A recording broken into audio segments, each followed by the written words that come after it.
esse investimento. Deus abençoe. Mateus capítulo 7. Alguns têm um pouco de medo dessa passagem, porque ela fala sobre o final dos tempos. Não devemos ter medo do final dos tempos, a não ser que nós não tenhamos convicção da nossa fé. Mas não devemos ter medo, não. Mateus capítulo 7, versículo 21. Diz assim a palavra do Senhor: nem todo aquele que diz Senhor, Senhor, entrará no reino dos céus, mas apenas aquele que faz a vontade de meu Pai que estás nos céus. Muitos me dirão naquele dia: Senhor, Senhor, não profetizamos em teu nome não expulsamos demônios, e não realizamos muitos milagres? Então eu lhes direi claramente: nunca os conheci, afaste-se de mim, vocês que praticam o mal. Portanto, quem ouve essas minhas palavras e as pratica, é como um homem prudente que construiu a sua casa sobre a rocha. Caiu a chuva, transbordaram os rios, sopraram os ventos e deram contra aquela casa, e ela não caiu, porque tinha seus alicerces na rocha. Amém? Vamos orar por essa palavra, irmãos, para que Deus fale com nossos corações, em nossos corações, e peça ao Espírito Santo que te convença dessa verdade, para que você não saia desse culto da forma que você entrou, mas seja renovado, transformado, edificado, esclarecido na palavra de Deus. Amém? Senhor, diante da tua palavra, Senhor, desse tema tão importante para a igreja, nós queremos clamar que o Senhor venha ministrar conosco. Abrimos o coração a ti, Senhor, damos total liberdade para que o Senhor venha falar conosco, venha tratar conosco, venha nos corrigir, venha nos exortar, venha nos edificar, Senhor. Não queremos, Deus, fechar os nossos ouvidos, nosso coração, a nossa mente para a tua palavra, mas nós nos desprendemos, Pai, de todo o nosso achismo, das nossas convicções erradas, Senhor, dos sofismas que há dentro da nossa mente, Senhor, para que possamos ser renovados pelo Senhor. Nós pedimos, Senhor, fala conosco, no poderoso nome de Jesus. Amém. Deixaram comigo hoje aqui. Estava ligado? Meu Deus. Vamos lá. Vou botar. Amém, queridos? Então a gente vê aqui uma situação muito intrigante na palavra de Deus. Muito intrigante. Porque nós vemos aqui pessoas que fizeram coisas em nome do Senhor, coisas até importantes, coisas notáveis, que no grande dia, o dia onde haverá o juízo, o Senhor simplesmente disse que eu não os conheço. E para muita gente essa palavra ela é um pouco confusa. Tá, mas quer dizer que aquele que serve a Deus, aquele que está fazendo a obra, aquele que opera milagres, pode chegar no dia e não ser encontrado como salvo? Como é que é possível isso? Eu muitas vezes me perguntei sobre essa palavra, em especial no começo da minha fé, mas como que homens de Deus, que fizeram a obra de Deus, vão se encontrar um dia com o Senhor, e o Senhor não os conheceu? Precisamos entender, irmãos, essa passagem, porque muitas vezes a nossa Bíblia, ela ajuda em algumas coisas, mas às vezes ela prejudica em outras, não a Bíblia, mas a forma que ela é dividida, Ela ajuda, por exemplo, não sei como está na sua Bíblia, mas na minha Bíblia, o versículo 24, é como se começasse uma nova história, que fala sobre o prudente e o insensato, os dois alicerces, alguma coisa assim. Só que na realidade o assunto é o mesmo que está tratando. Se você percebe ali, quando ele fala que o Senhor diz: nunca os conheci, afaste-se de mim, vocês que praticam o mal, no versículo 23, ele fala, portanto, ele está continuando, aquele que ouve as minhas palavras e as pratica. Isso quer dizer, irmãos, que aqueles que foram exortados pelo Senhor aqui, aqueles que operaram milagres, aqueles que fizeram a obra do Senhor, na realidade, eles não estavam praticando a palavra. Receberam do Senhor autoridade para fazer, mas eles mesmos não praticavam a verdade. E o apóstolo Paulo fala sobre isso, do cuidado que nós temos que ter conosco mesmo, para que não chegamos no final da nossa carreira, tendo salvo a muitos, e não salvos a nós mesmos.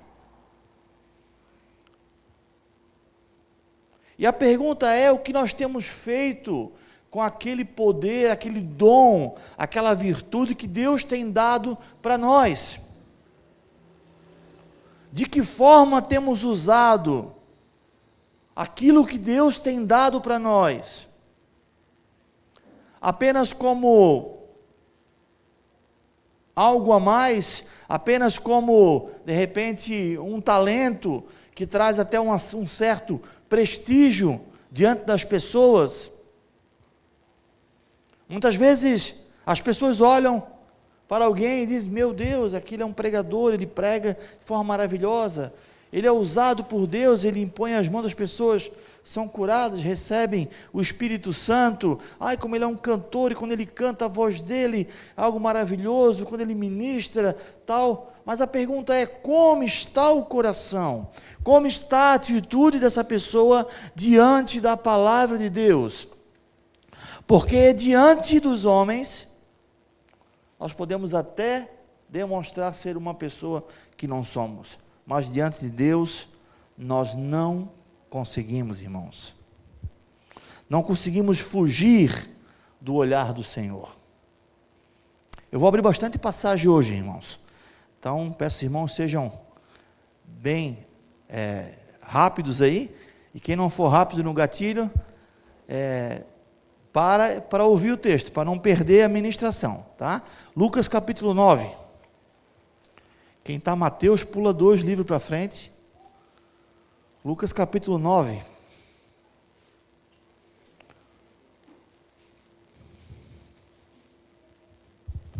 Versículo 1.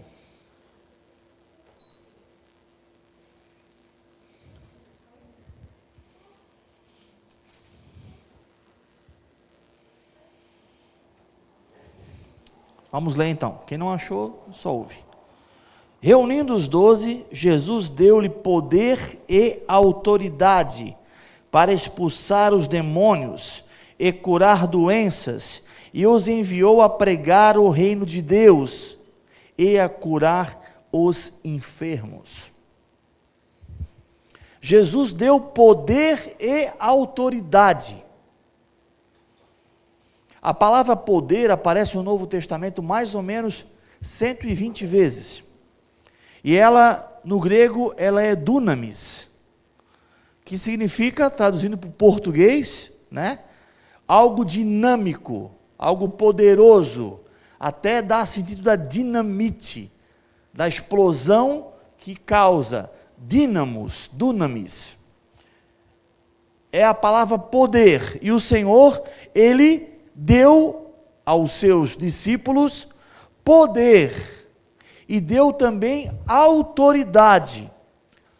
A autoridade é a legalidade para exercer o poder. O Senhor confiou esse poder à igreja.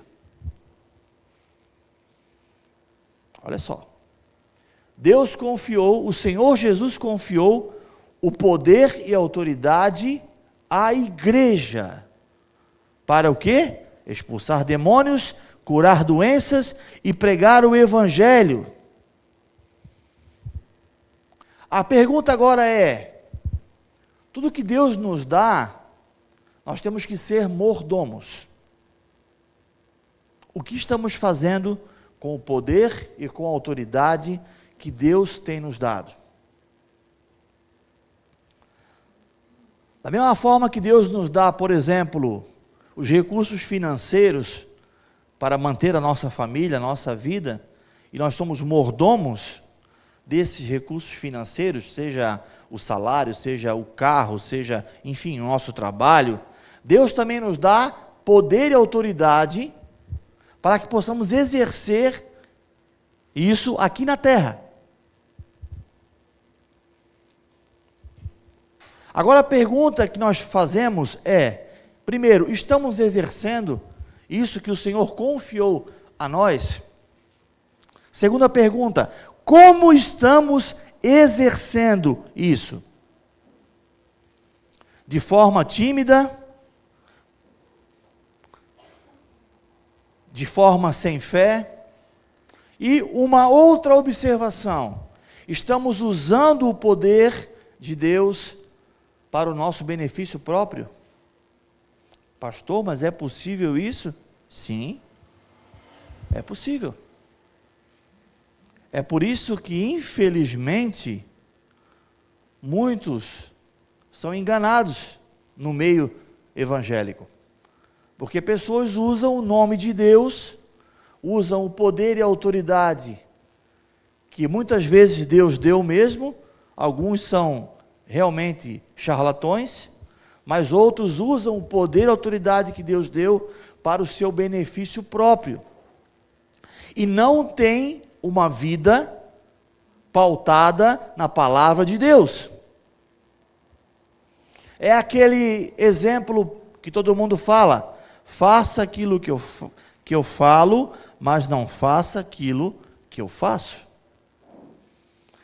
Esses são aqueles que Jesus vai encontrar, que diz lá em Mateus 7, Senhor, mas nós fizemos tantas coisas no teu nome.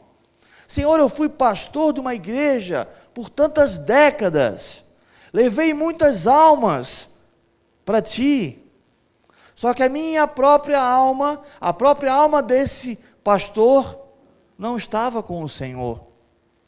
Uso errado do poder. O poder, muitas vezes, ele sobe a cabeça. Muitos se perdem pelo poder. Muitos usam o poder para se beneficiar. E olha que tem gente assim. E a soberba é um grande pecado que, infelizmente, está no meio da igreja. Foi o pecado de Lucifer. Quem está acompanhando a nossas estudo de quarta-feira, o Adolf falou quarta-feira passada sobre Lucifer, sobre a soberba dele, a altivez dele, de querer ser como Deus. E esse é o pecado, o mesmo pecado de Lucifer está no meio da igreja, porque é só a pessoa se destacar um pouquinho a mais em alguma coisa, já vem aquele desejo de se engrandecer no coração. Ele orou e a pessoa foi curada. Eu orei, ele foi curado. Ele fez uma pregação e as pessoas foram tocadas, receberam a Cristo. Como eu prego bem. Ou ele canta, como a sua voz é bonita. Minha voz é bonita. A soberba, ela entra pelo poder e autoridade que nós recebemos para exercer alguma coisa na casa de Deus. Aquilo que é bênção, nós transformamos em maldição pela soberba que há no nosso coração. E esquecemos que nós somos apenas mordomos do poder de Deus que há sobre a nossa vida, irmãos. O poder, ele é de Deus, não é nosso. Não pense que quando você orar, vai sair raios da sua mão, dentro de você vai sair alguma energia positiva, que vai realizar. Irmão, quando você faz alguma coisa, e há algum resultado, é o poder de Deus na sua vida. Você é apenas um canal, por onde Deus flui e opera o milagre. O poder não é seu. O poder é de Deus. Porque todo poder pertence ao Senhor. O nosso Deus é o Deus Todo-Poderoso. E Romanos 13 diz, isso diz em Apocalipse 1:8, eu sou o princípio e o fim, o Todo-Poderoso. E Romanos 13:1 fala que toda autoridade foi instituída por Deus. Então todo poder e toda autoridade vem de Deus. Então nosso não é nada, irmãos. Nós somos apenas instrumentos de Deus. O carpinteiro, quando ele constrói uma casa, ele usa as suas ferramentas. Ele usa lá a sua... Não usa mais, né? Mas vou ilustrar com uma coisa mais rústica, né? Usa lá o seu serrote, usa lá os seus pregos, o seu martelo, e ele constrói a sua casa. Pode o serrote olhar para o carpinteiro e dizer, olha que casa linda que eu construí? De forma nenhuma, porque sem o carpinteiro, era apenas uma ferramenta jogada na gaveta. Assim somos eu e você, irmãos. Somos uma ferramenta nas mãos do carpinteiro. E a obra que ele constrói, ele nos usa pela sua misericórdia. Ele nos deixa participantes, nós somos participantes da sua obra. Mas o operar, o efetuar e o agir é dele. É Deus quem faz a obra. Se eu, como pastor, crescer no meu coração algum orgulho por alguma coisa, eu estaria me deixando levar pela soberba, porque tudo que acontece é porque Deus, pela sua infinita misericórdia, usa essa igreja aqui nesse bairro para fazer a sua obra, mediante o poder que foi conferido a ela, e que ela faz com mordomia, porque nada vem de nós, irmãos, tudo vem de Deus. E para exercer a mordomia daquilo que Deus nos confia, nós precisamos estar debaixo da autoridade de Deus, debaixo da dependência de Deus. Entenda isso, meu irmão. Você precisa exercer a autoridade e o poder que Deus confiou em suas mãos, com ousadia, com fé, não duvidando, crendo que Ele vai fazer, impondo as mãos, crendo que o enfermo vai ser curado. E se não foi curado, foi porque Deus assim não quis. Mas o seu papel como igreja é orar, é ter fé, é acreditar que Jesus pode fazer a obra. E se a obra acontecer, a glória não é sua, a glória é de Deus. Amém? A glória sempre será para o Senhor, nunca para nós, irmãos. Nunca para nós, sempre para Deus. Glória a Deus. Mateus 28:18.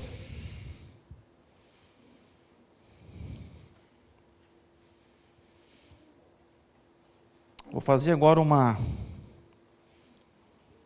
ordem meia cronológica da comissão que o Senhor fez para os discípulos.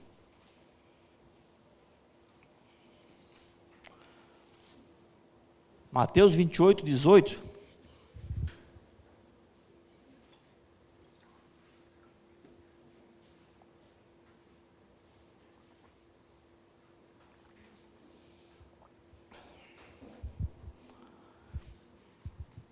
Ou 20.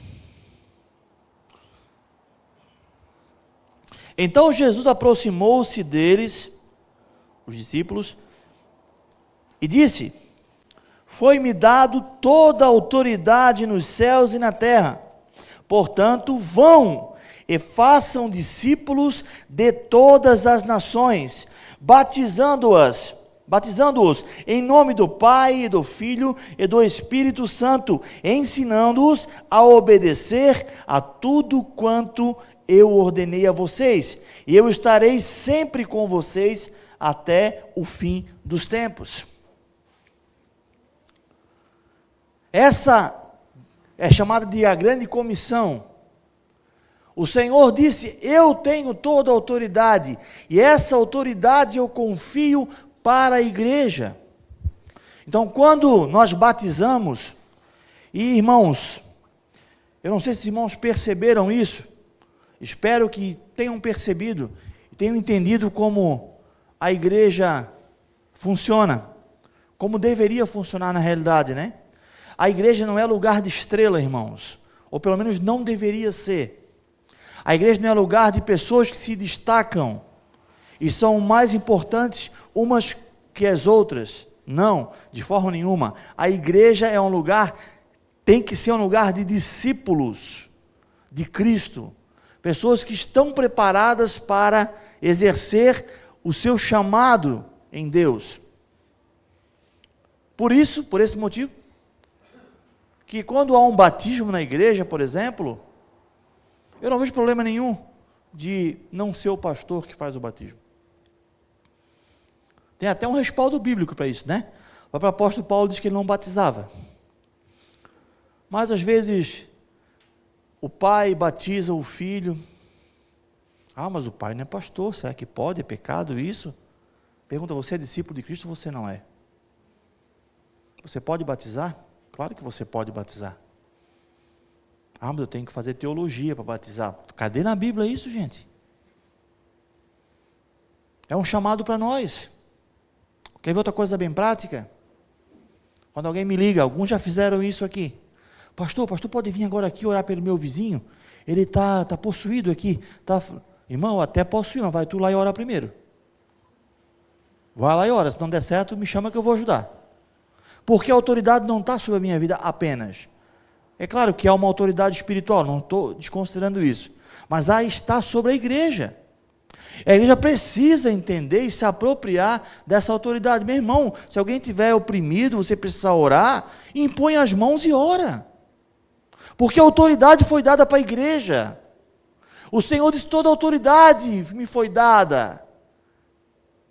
Então a autoridade está sobre a sua vida, meu irmão. Para você exercer o seu chamado, o ID de Jesus. Se alguém enfermo, que você conhece, que tem uma doença incurável, não fala para ele assim, vem para a minha igreja, que lá o pastor vai orar por ti. Não faça isso não. Traz ele também, claro, para receber a palavra, mas você ora. Fala assim, posso orar por você? Você crê que Jesus pode te curar? Olha, gente, 99,9% das pessoas não rejeitam uma oração. É difícil quem rejeita uma oração. As pessoas gostam de receber uma oração. E você, com a autoridade de Jesus, sabendo que a cura não vem de você, o poder não vem de você, você vai orar. Mas eu não tenho palavras para fazer uma oração. E quem disse que tem que ter palavras específicas para uma oração? A pessoa está doente, você sabe qual é a doença, você sabe quem é o Deus que cura, ora. É simples.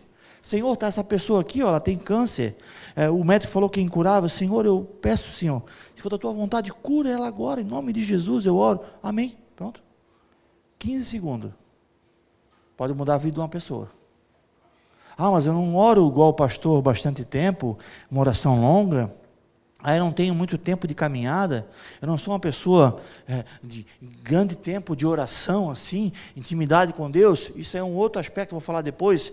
Mas se você exercer a sua autoridade de igreja, Deus pode usar você.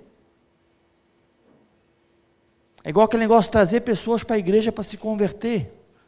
Eu vou trazer alguém para a igreja, para que ele venha aqui, escute o pastor pregar a palavra, ele vai se converter. Gente, não espera isso.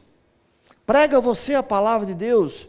O poder e a autoridade foi dada à igreja, não foi dada apenas aos pastores. Foi dada para a igreja, irmãos. Nós somos discípulos de Cristo. Nós precisamos exercer o nosso chamado como discípulos e fazer a obra de Deus. Só você pode alcançar lugares que só você pode.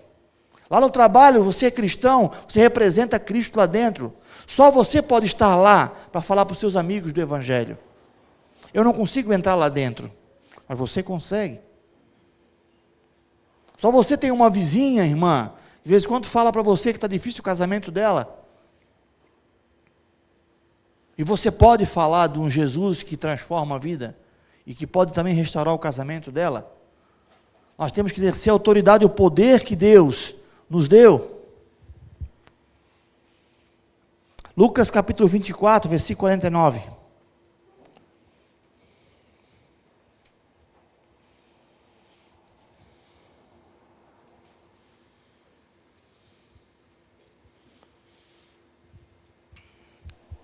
Lucas 24,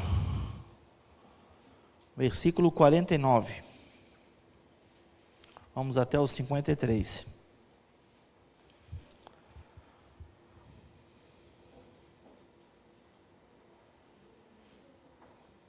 Amém? Vamos ler.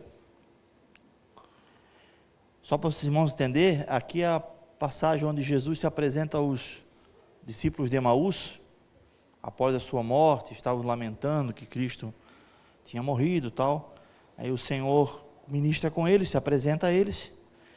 Aí acontecem outras coisas aqui depois, o Senhor se manifesta aos seus discípulos. E aí ele conclui, falando para os discípulos: Eu envio vocês a promessa de meu Pai, mas fiquem na cidade até serem revestidos do poder do alto. Tendo-os elevado até as proximidades de Betânia, Jesus ergueu as mãos e os abençoou. Estando ainda a abençoá-los, a ele deixou e foi elevado aos céus. Então eles o adoraram e voltaram para Jerusalém com grande alegria e permaneciam constantemente no templo louvando a Deus. O autor aqui do Evangelho de Lucas, que é o próprio Lucas, ele escreveu 2 escritos do Novo Testamento. Um escrito foi Lucas e o outro escrito foi Atos dos Apóstolos. E Atos dos Apóstolos é uma continuação de Lucas. Embora sejam 2 escritos diferentes, porque o Evangelho de Lucas fala sobre a vida de Jesus, até esse momento que ele subiu aos céus.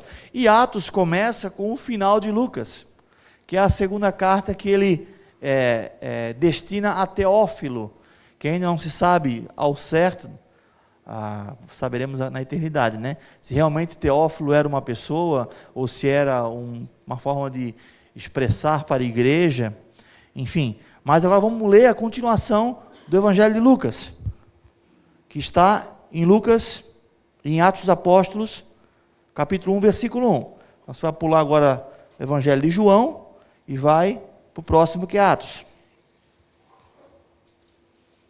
Meio que entenda uma sequência aqui. É como se aquela primeira temporada daquela série chamada Lucas terminou, e aí agora começa a segunda temporada, que é Atos dos Apóstolos. E ele vai fazer uma recapitulada do final de Lucas para continuar a história, sabe? Então, o que acontece aqui? Atos capítulo 1, versículo 1. A ascensão de Jesus. Em meu livro anterior, Teófilo, escrevi a respeito de tudo que Jesus começou a fazer e ensinar, até o dia que foi elevado aos céus, depois de ter dado instruções, por meio do Espírito Santo, aos apóstolos que havia escolhido. Onde é que eu vou aqui? Vamos até o versículo 8. Depois do seu sofrimento, Jesus apresentou-se a eles e deu-lhes muitas provas indiscutíveis de que estava vivo. Apareceu-lhe por um período de 40 dias, falando-lhes acerca do reino de Deus. Certa ocasião, enquanto comiam com eles, deu-lhes esta ordem: não saiam de Jerusalém, mas esperem pela promessa de meu Pai, da qual falei a vocês, pois João batizou com água, mas dentro de poucos dias vocês serão batizados com o Espírito Santo. Então os que estavam reunidos lhe perguntaram: Senhor, é nesse tempo que vais restaurar o reino de Israel? E ele respondeu: não compete a vocês saber os tempos ou as datas que o Pai estabeleceu pela sua própria autoridade, mas receberão poder quando o Espírito Santo descer sobre vocês, e serão minhas testemunhas em Jerusalém, em toda a Judéia e Samaria, até os confins da terra. Amém? Então, queridos, nós vemos aqui, o texto bíblico fala que Jesus permaneceu uns 40 dias, ainda com os seus discípulos, após a sua ressurreição, após a sua morte e a sua ressurreição, e pediu que eles ficassem perseverantes em oração, que eles buscassem em oração, porque receberiam o poder do Espírito Santo para exercer a autoridade que o Senhor havia conferido a eles. Amém? Então, esses 40 dias, após o término dos 40 dias que Jesus subiu aos céus, eles ficaram em oração em Jerusalém, é o que fala no capítulo 2, depois nós vamos ler, e 10 dias depois, no dia de Pentecostes, que até foi usada essa palavra para identificar como derramamento do Espírito Santo, né? Até existe o movimento pentecostalista, né? Igrejas pentecostalistas, igrejas que prezam pelo avivamento do Espírito Santo. Só que a palavra Pentecoste não tem nada a ver com o Espírito Santo, era uma festa. Pente é 5, né? 50 dias após a Páscoa, era a festa das colheitas.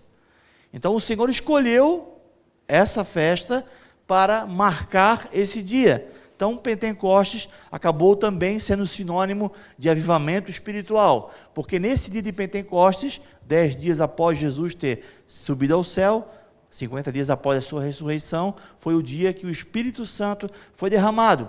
Mas os discípulos, aqui antes de acontecer isso, eles já operavam os milagres junto com Jesus, já oravam pelas pessoas, já acontecia algumas coisas, Deus já manifestava algumas coisas, eles já exerciam, só que faltava a eles o poder de Deus, o poder do Espírito Santo que haveria de ser derramado. E vamos ler Atos 2, versículo 1. Então eles estavam amedrontados, não sabiam o que fazer, o seu mestre tinha morrido, havia ressuscitado, falou que eles ficassem perseverantes em oração, e assim eles ficaram, perseverando em oração. Versículo 1. Chegando o dia de Pentecoste, estavam todos reunidos num só lugar. De repente, veio do céu um som, como de um vento muito forte, e encheu toda a casa que estavam assentados. E viram o que parecia línguas de fogo, que se separaram e pousaram sobre cada um deles. Todos ficaram cheios do Espírito Santo e começaram a falar noutras línguas, conforme o Espírito os capacitava. Havia em Jerusalém judeus devotos a Deus, vindos de todas as nações do mundo. Ouvindo-se o som, ajuntou-se uma grande multidão, que ficou perplexa, pois cada um os ouvia falar em sua própria língua. Atônitos e maravilhados, eles perguntavam: acaso não são galileus todos estes homens que estão falando? Então, como ouvimos cada um de nós em nossa própria língua materna?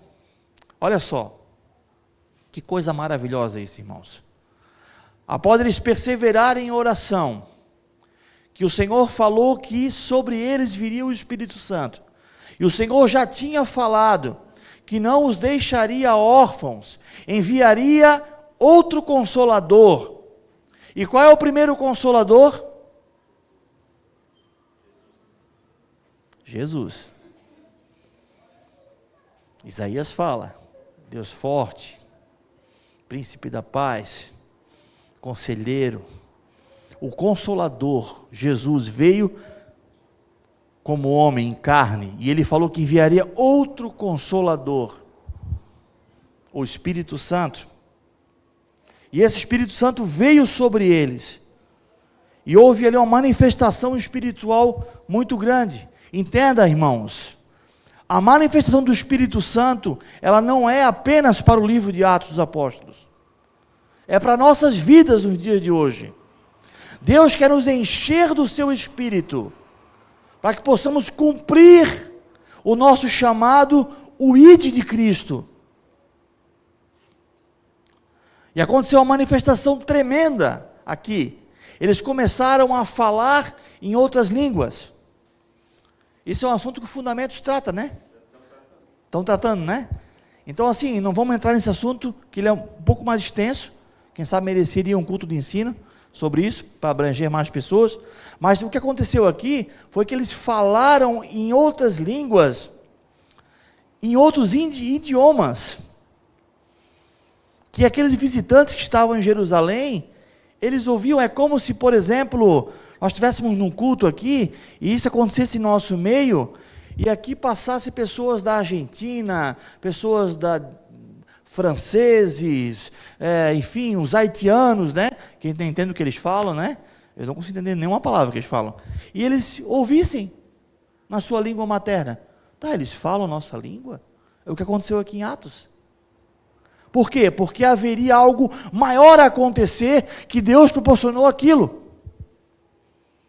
E o que acontece na manifestação de Deus, após isso acontecer? Eles são cheios do poder do Espírito Santo. E aí vai agora aquela questão que eu falei um pouquinho antes, né? A importância de nós estarmos buscando a Deus, buscando o poder de Deus, não como mérito, mas como capacitação. Os discípulos até operavam alguns milagres, mas depois que eles foram cheios do Espírito Santo, que eles foram tomados pelo Espírito Santo, receberam o poder do Espírito Santo, aquilo foi um dínamos na vida deles. Foi uma dinamite, causou uma transformação, e eles começaram a ser ousados para pregar o Evangelho, começaram a ser ousados para ministrar a palavra de cura. E vamos ver isso agora, versículo 36, capítulo 2 ainda.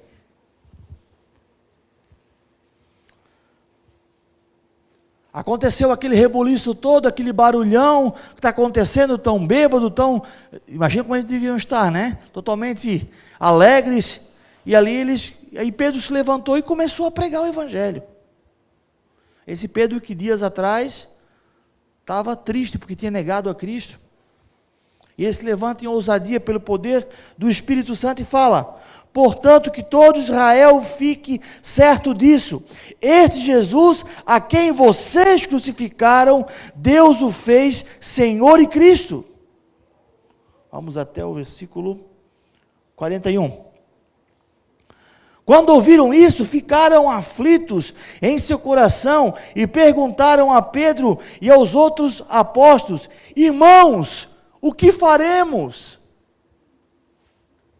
Você está vendo como a pregação do Evangelho é? Hoje em dia, se prega o Evangelho, se passando uma maquiagem, não chamando mais o pecado de pecado. Você tem um problema, Deus sabe o teu coração, Deus conhece. E o camarada, ele se igreja, ele se torna membro, mas ele não muda de vida, porque ele não é confrontado. Somos pecadores, irmãos. Precisamos entender que precisamos nos arrepender dos nossos pecados. O que Pedro falou: esse Jesus que vocês crucificaram. E quando a palavra é do Espírito Santo, irmãos, quando Deus fala pela sua palavra,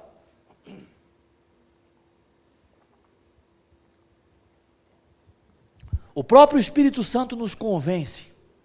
E aqueles homens que foram atraídos pelo barulho, por alguém que falava na sua própria língua, por aquilo algo inusitado, por aquela pregação de Pedro, se encontra agora: o que nós faremos?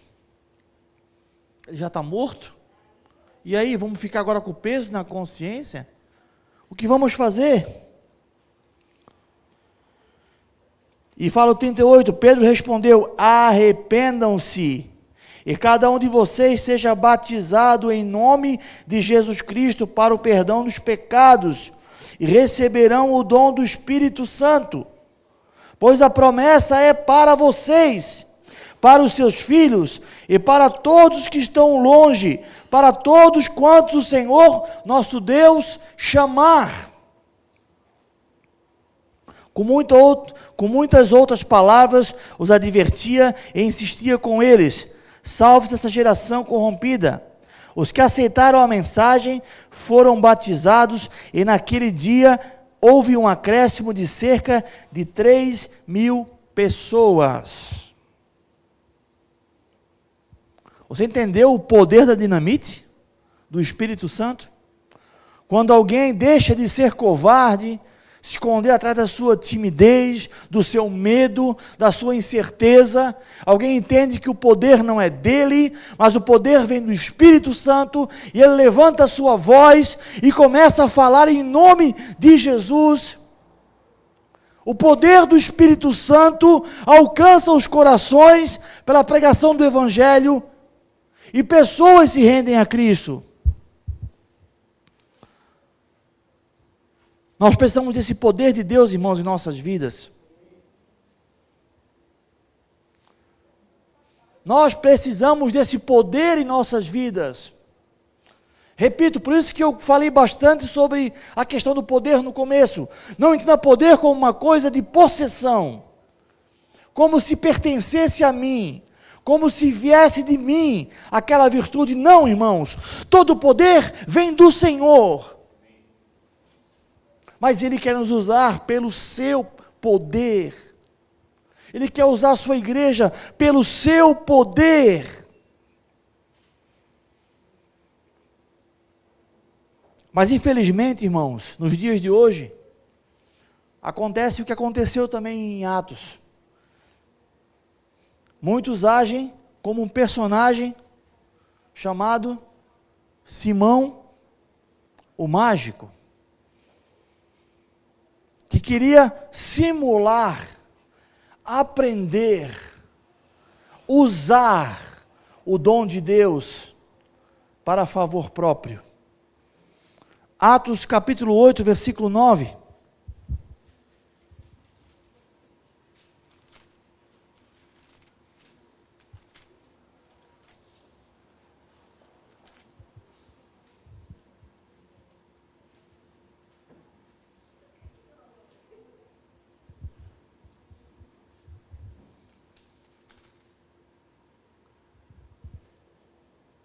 Um homem chamado Simão vivia praticando feitiçarias durante algum tempo naquela cidade, impressionando todo o povo da Samaria. Ele se dizia muito importante, e todo o povo, do mais simples ao mais rico, dava-lhe atenção e exclamava: este homem é o poder divino, conhecido como grande poder. Eles o seguiam, pois ele os havia iludido com as suas mágicas durante muito tempo.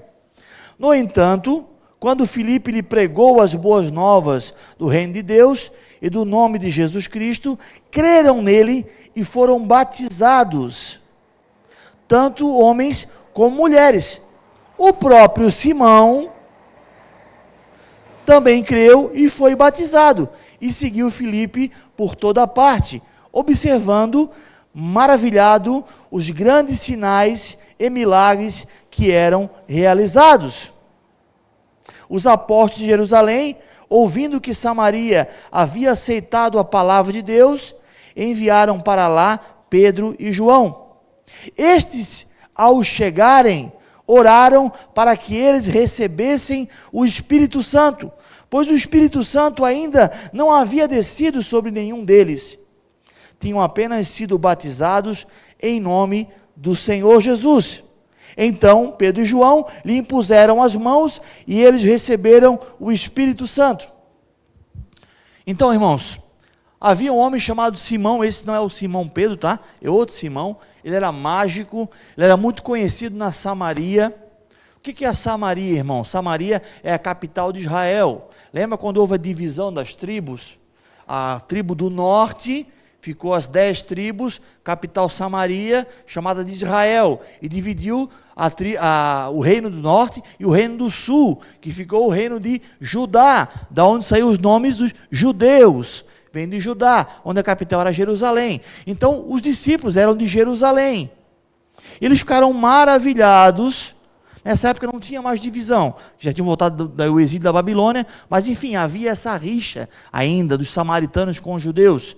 E os judeus, ali os discípulos, estavam maravilhados, porque o evangelho saiu de Jerusalém e foi para Samaria, e lá pessoas estavam recebendo o evangelho. E lá nessa cidade vivia esse Simão, que era mágico. Ele era conhecido como o grande poder. Olha o poder, irmãos. O perigo que é o poder. Se a pessoa não sabe usar daquilo que ela recebeu, ele tinha os seus encantos mágicos, se dizia ter poder, ele iludia pessoas. E o evangelho foi pregado, e o Simão, o mágico, lá, também recebeu a Cristo. Olha, ele foi o Simão, o ex-mágico. E esse mágico não é mágico de brincadeira que se faz, né? Como o mágico de circo, né? Era magias mesmo, né? Então esse Simão, agora era o irmão Simão, foi até batizado, e vemos aqui no texto de Atos 8, que Pedro foi orar por eles receberam o Espírito Santo. Então isso nos ensina, irmãos, que o Espírito Santo não desceu apenas lá em Atos 2, ele continuou sendo manifestado no meio da igreja, amém? Então isso é para os nossos dias de hoje também. Continuamos com o mesmo poder do Espírito Santo agindo. Mas vamos voltar para o Simão aqui. Então aquele Simão olhou aquilo tudo e ficou maravilhado com aquilo. Versículo 18. Vendo Simão que o Espírito era dado com imposição de mãos dos apóstolos, ofereceu-lhe dinheiro e disse: dai-me também este poder, para que a pessoa sobre quem eu puser as mãos, receba o Espírito Santo.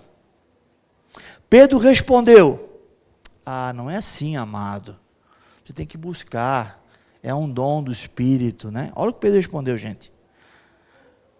Pereça com você o seu dinheiro. Você pensa que pode comprar o dom de Deus com dinheiro? Você não tem parte nem direito algum nesse ministério, porque o seu coração não é reto diante de Deus. Arrependa-se desta maldade e ore ao Senhor. Talvez Ele perdoe tal pensamento do seu coração, pois vejo que você está cheio de amargura e preso pelo pecado. Simão, porém, respondeu: orem vocês ao Senhor por mim, para que não me aconteça nada do que vocês disseram. Vemos aqui, irmãos, o desejo pela busca do poder, mas a busca do poder para o benefício próprio, para o reconhecimento próprio. Eu quero ser aquele que ora pelas pessoas e elas recebem o Espírito Santo, para que eu vire agora um astro da fé, para que eu bata com a minha capa, com o meu paletó, e as pessoas recebam o Espírito Santo. E aí começa a deturpação do poder que Deus dá aos homens. Sabe por que a igreja está cheia de Simão Mago, irmãos? Porque falta Pedro para falar a verdade. A igreja está cheia de pessoas querendo se prevalecer do poder que Deus dá, mas falta pessoas de coragem para repreender o pecado dessas pessoas. Isso é uma verdade. A igreja está se vendendo, irmãos, está se vendendo. Nós vemos pregadores cobrando fortunas para pregar a palavra de Deus. Nós vemos cantores cobrando uma fortuna para cantar em eventos cristãos. Estão vendendo o dom de Deus. E falta Pedros nessa geração para condenar esse pecado. Quem somos nós para colocar o preço naquilo que Deus nos deu de graça, irmãos? Quem somos nós? Quem sabe se Pedro não tivesse feito aquilo, aquele Simão mago ia estar no meio da igreja, ia ser levantado como um obreiro, como um pregador, como um pastor ali, e ali ia começar, como acontece hoje em dia. O uso errado da autoridade. Nós confundimos o poder de Deus, muitas vezes, com nossas habilidades naturais. Ainda mais nos dias de hoje, onde as habilidades naturais estão muito misturadas com o Evangelho. Nós vemos diversas pregações. E aí mora o perigo de quando não conhecemos a palavra de Deus. Que o camarada lê um capítulo da Bíblia, capítulo, nada, ninguém lê mais o capítulo inteiro. Lê lá 3, 4 versículos e começa a pregar, e o que ele está falando não tem nada a ver com o versículo. Ele só usou o versículo para dizer que leu a Bíblia. Ele fala da cabeça dele, as filosofias dele, o que ele pensa, os seus conselhos, as suas frases destacadas, entre aspas, os seus pensamentos filosóficos, e começa a viajar na filosofia, e começa a viajar no seu pensamento coach, ensinando as pessoas como viver bem, como fazer as coisas corretas, como gerenciar os seus negócios, e começa a usar o púlpito para fazer palestras motivacionais, elevando o ego da pessoa, para que ela se sinta bem, que ela saia do culto radiante, feliz, com uma palavra motivacional, igual algum atleta que prega para uma empresa, dá palestra para uma empresa, conta a sua história de vida, igual um deficiente que superou a sua deficiência e motiva as pessoas a vencerem na vida, porque ele conseguiu vencer sem um braço, sem as 2 pernas, a mesma coisa, usa o talento natural, usa a sua experiência para levar como se fosse uma pregação, e hoje o poder de Deus está se confundindo com essas coisas. Ninguém sabe mais o que é pregação, o que é palestra motivacional. Ninguém sabe não, né? Quem conhece a palavra sabe. Quem busca a palavra, quem come a palavra em casa, quem faz a lição de casa certinho, sabe diferenciar uma pregação da palavra de uma exposição palestrante. Só que está misturado. Eu tenho uma boa oratória, eu sei falar bem em público, eu sou um bom vendedor. Então eu posso ser alguém que fala de Jesus. Não estou falando, irmãos, que Deus não pode usar o meu talento natural. Claro que pode usar. E Deus quer usar. Mas o poder não é nosso. O poder é do Espírito Santo. Sabe que eu fico, às vezes, um pouco triste? É porque, muitas vezes, igrejas que pregam a palavra verdadeira, muitas vezes elas não prosperam, no sentido de, às vezes, um crescimento. E igrejas onde as pessoas manipulam a mente dos outros, com uma pregação apelativa, mexendo com o emocional, as pessoas fazem de tudo para poder fazer aquele negócio prosperar. Eu fico muito triste com isso, muito triste. Confesso que é uma das tristezas que eu tenho com a igreja de Jesus, é isso.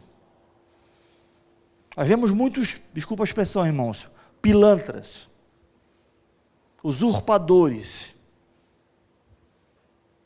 que não sabem o que fazem com tanto dinheiro que extorquem das pessoas. E pessoas sérias, pastores sérios, que às vezes querem fazer uma melhoria na igreja, não conseguem. Vamos abrir os olhos, irmãos. Vamos amadurecer na fé e entender os princípios da palavra de Deus. E não cair nesse conto. Não caia nesse conto, não. A Bíblia fala que eles são lobos devoradores. Entenda pela palavra de Deus. Entenda pela Bíblia Sagrada. Saiba analisar uma pregação. Não confunda o poder de Deus com dons naturais, habilidades naturais.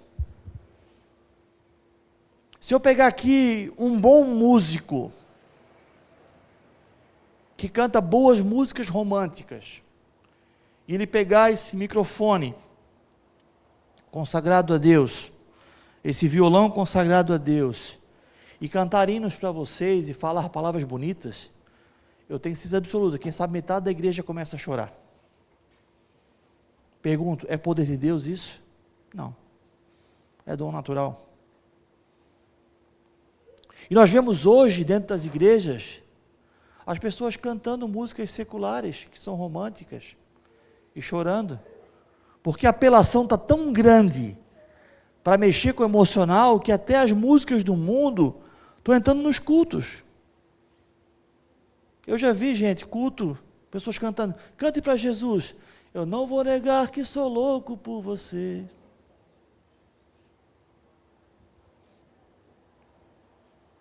Cante para o seu irmão, é preciso amar. E aí? Está acontecendo, gente? O que está acontecendo com a igreja? Não temos mais o poder de Deus, porque não buscamos mais a Deus, não queremos conhecer a Deus na palavra, e começamos a substituir as coisas de Deus por nossas coisas, por nossas habilidades. Não tenho nada contra algumas coisas, mas me deixa um pouquinho preocupado. Eu gosto dessa preparação gostosa, eu gosto das luzes, fazer um evento diferente, botar uma fumaça, umas luzes diferentes, não tem nenhum problema. Mas tem igreja que o Espírito Santo só opera quando apaga as luzes. Apaga as luzes, bota uma fumaça, liga lá um pad, faz um fundo, e começa aquela música, aí o Espírito opera, como se fosse um mantra, como se fosse uma fórmula, que o nosso Deus fosse tão limitado, um Deus tão bitolado, que ele só agisse de uma forma, e colocamos Deus numa caixinha, dizendo que Deus só pode agir assim. E aí liga a luz, as pessoas, opa, saí do transe, como se fosse um transe. Irmãos, não podemos substituir as nossas habilidades pelo poder de Deus. Nós precisamos buscar o poder de Deus para fazer a obra de Deus. Não confie nas suas capacidades, não confie apenas nos seus talentos, nas suas habilidades. Busque o poder do Espírito Santo. Busque o poder do Espírito Santo, irmão, para pregar o Evangelho, para orar pelos enfermos. Não pense assim, Deus me livre, se cair uma pessoa endemoniada do meu lado, sai correndo. A autoridade está nas suas mãos, irmãos. Deus te deu essa autoridade, Jesus confiou a autoridade da igreja.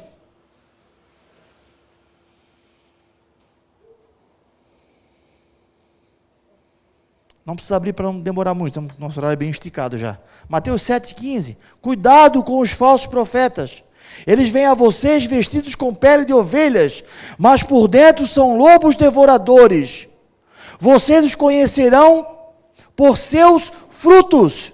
Pode alguém colher uvas em espinheiro, ou figos de ervas daninhas? Semelhante, toda árvore boa dá bons frutos, mas a árvore ruim dá frutos ruins. A árvore boa não pode dar frutos ruins, nem a árvore ruim pode dar bons frutos. Toda árvore que produz bons frutos, não produz bons frutos, é cortada e lançada ao fogo. Assim, pelos seus frutos, vocês os conhecerão. E aí volta o texto que nós lemos no começo. Nem todo aquele que diz, Senhor, Senhor, entrará no reino dos céus. Quais são os sinais que temos que ver? Os frutos, a vida e o compromisso com a palavra. 3 coisas importantíssimas. Não confunda fruto com resultado. Nem sempre o resultado é um fruto. Ah, mas a igreja está cheia. Como é chamado o portal, está cheia. Não cabe ninguém aqui dentro. Isso é fruto? Nem sempre. Nem sempre.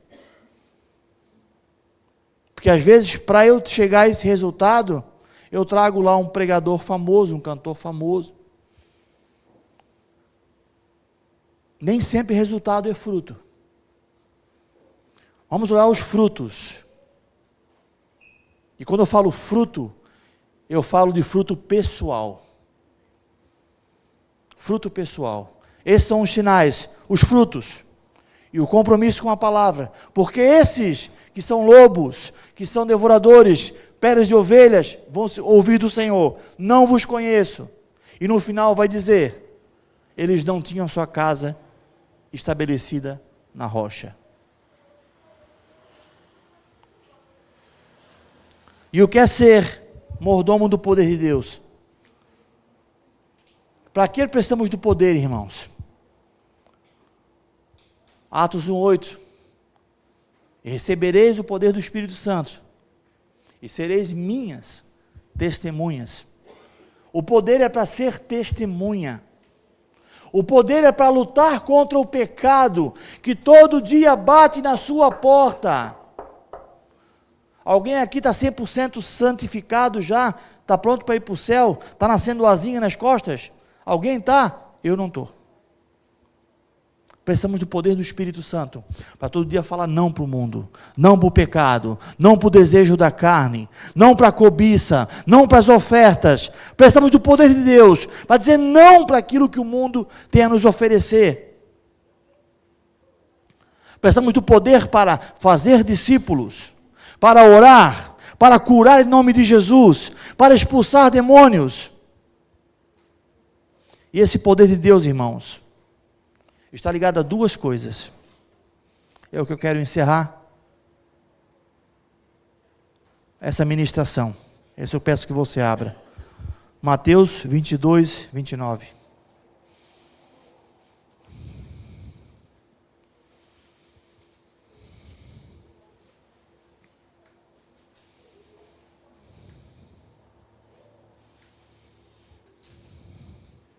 É apenas um versículo, mas eu quero que você leia na sua Bíblia comigo.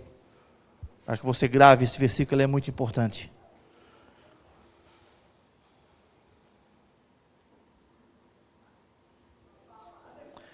Jesus respondeu: vocês estão enganados, porque não conhecem as Escrituras, nem o poder de Deus. Precisamos conhecer a palavra de Deus. Isso é fundamental. Tanto é que aquele que não foi conhecido pelo Senhor, ele não estava na palavra.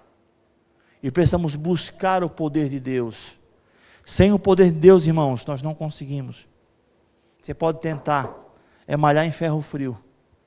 Precisamos do poder do Espírito Santo, a dinamite do Espírito Santo, para que possamos alcançar coisas, fazer coisas, renunciar situações que nós humanamente não conseguimos. Precisamos do poder do Espírito Santo. Amém? Precisamos do poder do Espírito Santo. E precisamos clamar ao Senhor. Precisamos orar, buscar esse poder de Deus. A forma que vamos ser usados por Deus e manifestar os poderes do Espírito Santo. Do Espírito Santo, não nosso. Entenda bem isso. É à medida que nós buscarmos ao Senhor, clamarmos ao Senhor, clamarmos ao Espírito Santo. Não falo isso de salvação, irmãos. Gente que pensa que ficar sem orar, um dia ele vai para o inferno. Se Jesus não vier hoje, eu vou para o inferno, porque eu não orei. Irmãos, salvação não tem a ver com as nossas obras, tá? O que a gente faz aqui. Não tem a ver, tem a ver com a nossa entrega a Cristo que morreu por nós. Ponto final. Salvação é graça, é dom gratuito de Deus. Porém, as manifestações de Deus na nossa vida elas vão se apresentar mediante a nossa busca ao Senhor, a nosso preparo, a nossa devoção à palavra, ao nosso empenho em buscar ao Espírito Santo, em ouvir a voz do Espírito Santo. Amém? Convido você a ficar de pé.